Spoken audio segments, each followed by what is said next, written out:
পায়ে শিকল দিয়ে বাঁধা অবস্থায় উদ্ধার এক মহিলা। ঘটনাটি ঘটেছে শুক্রবার দুপুরে সিউড়ির মসজিদ মোড় এলাকায়। পরে পুলিশ এসে ওই মহিলাকে উদ্ধার করে নিয়ে যায়। জানা গেছে ওই মহিলার নাম সরিষা বিবি, বাড়ি ইসলামবাজার থানা এলাকার মিষ্টির গ্রামে।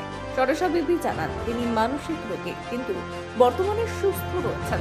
তার সত্ত্বেও তার স্বামী ও বৌমা তার পায়ের শিকল দিয়ে তালা মেরে রেখেছে। আজকে তাকে বাড়ি থেকে বের করে দিলে তিনি বাসে করে সিউড়ি আসেন। সিউড়ির পার্শ্ববর্তী একটি গ্রামে তার আত্মীয়ের বাড়ি, সেখানে যাবেন বলেন।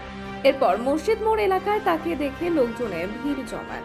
খবর পেয়ে ঘটনাস্থলে আসে সিউড়ি থানার পুলিশ এবং ওই মহিলাকে উদ্ধার করে নিয়ে যায়। জলের গিলাস দিচ্ছে না, বলছে তুই নাই।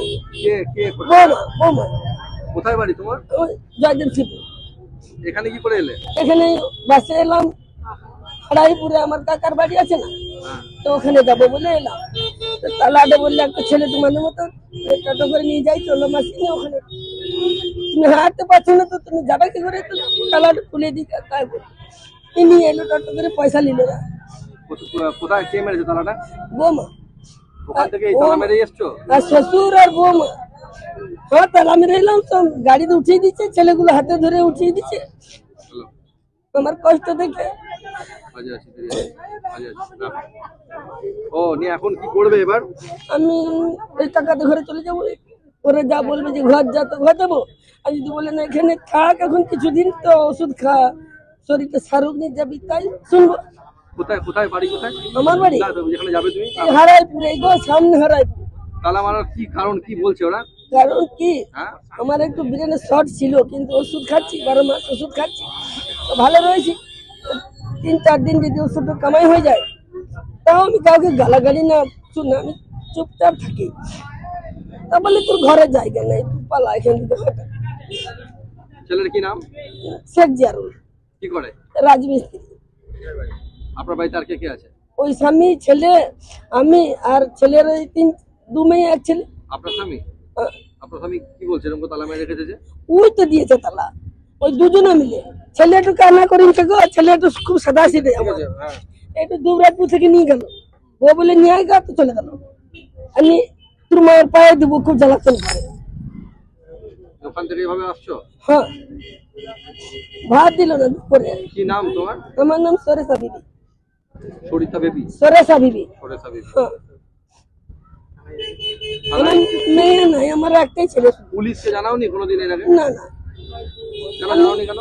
আমি ওইসব পছন্দ করি না। ছেলে তো ছেলে, বউ, আবার পুলিশকে জানাবো? ছেলে তো এমনি করে বেঁধে রেখে চলে গেল? না, ছেলে দেখে না এগুলো। দেখেন না? না না। স্বামী বেঁধেছে? হ্যাঁ, আর বেড়েছে শুধু। মেরেছে? পাট পড়ে, আমি পাট পড়ে ভেঙেছিল, তো ভাঙে নাই, কি হচ্ছে কোনো এক্সরে হয় নাই। আর এই দুটো তো মার আছে, আমার স্বামীর মার, তো আমি তাও ঢাকিয়ে রাখি। স্বামী তো বাড়ি থেকে কে আছে এখন ছেলে কাজের কাছে, ছেলের বাবা কাজের কাছে, আর ওই বড় মেয়েটা, মেজো মেয়েটা, ছেলেটার বউ মামলে ঘুমাচ্ছে। আরেকবার নামটা বলো। ওরা খেলাধুলা করতে গেল, স্কুল যায়। তোমার নাম আরেকবার বলো। সরেশা বিবি। আসলে ব্যাপারটা আমিও জানি না। এখানে আমি গাড়ি নিয়ে বেরোচ্ছিলাম, এখানে একটা চিন্তুর দোকানে আমার কাজ ছিল, তো দেখলাম সবাই ভিড় করে আছে, তো আমি গেলাম, গিয়ে দেখি এক বয়স্ক মহিলা তার দুটো পায়ে দুটো তালাকে একসাথে জোড়া করে দুটো তালা মেরে এখানে বসে আছেন। আমি বললাম কি হয়েছে ঘটনাটা, তো উনি বললেন যে আমার বাড়ি জয়দেবের কাছে শিবপুর, আর ওনার নামও বললেন আমার বাড়ির বাবার বৌমা আমাকে তালা মেরে, দুটো তালা মেরে আমাকে ঘরে বন্ধ করেছিল 11টার সময়। হ্যাঁ, কালকে রাত্রি 11টার সময়। ও কোনো রকমে আজকে সকালের দিকে ঘর থেকে ওকে বের করে দিয়েছে। তারপরে তো সে কোনো রকম কোনো পাড়ার ছেলেরা মনে হয় ওকে বাসে তুলে দিয়েছে। এখানে হারাইপুর আছে, হারাইপুরের কাকার বাড়ি নাকি। তো এখানে ভদ্রমহিলা এসেছেন, এই যে অশোকটার দোকান আছে, তালার দোকান, কোনো টোটোওয়ালা মায়া করে ওকে বাস থেকে নামিয়ে এখান থেকে টোটো করে এনে এখানে বসিয়ে দিয়ে গেছে। অশোকটার দোকানটা খুলেছে। আমি থানায় গেছিলাম, থানায় ইনফরমেশন করেছি এবং পুলিশও নিয়ে এসেছি, তো ওরা ব্যাপারটা দেখছে। এবার কি ব্যাপার না ব্যাপার বুঝতে পারবেন। তবে তো ভদ্রমহিলাকে মনে হচ্ছে না যে কোনো পাগলও মনে হচ্ছে না, কারণ উনি সমস্ত সঠিক তথ্য দিচ্ছেন, সবই কথা বলছেন, যেগুলো ঠিকানা এবার সেগুলোকে দেখতে হবে যে কতটা সঠিক। কিন্তু কথাবার্তা ঠিক বলছে, অ্যাবনর্মাল কথা বোঝা যায়, কিন্তু একই কথা বারবার জিজ্ঞেস করলে একই কথা বলছেন। যে কোনো রকম আমি বুঝতে পারলাম না যে ওনার খুব মাথা খারাপ বা কোনো কিছু। সেরকম কিছু বুঝতে পারলাম। এটা তো অমানবিক একটা ব্যাপার না, এভাবে যদি হয় একটা বয়স্ক মহিলা তার দুটো পা কালশিটে পড়ে গেছে, দুটো পায়ে একদম দুটো তালা মেরেছে, এটা মানে ভাবা যায় না আজকালকার যুগে এসব। তা আমি জানি না পুলিশ কি ব্যবস্থা করছে দেখুক, তো বাড়িতে যাবে ওকে নিয়ে, গিয়ে ওখানে দেখা যাবে যে কি হয়েছে না হয়েছে, খবরটা নেওয়া হবে। আপনার নাম? আমার নাম মারিয়াম খাতুন, আমি একজন মানবাধিকার কমিশনার।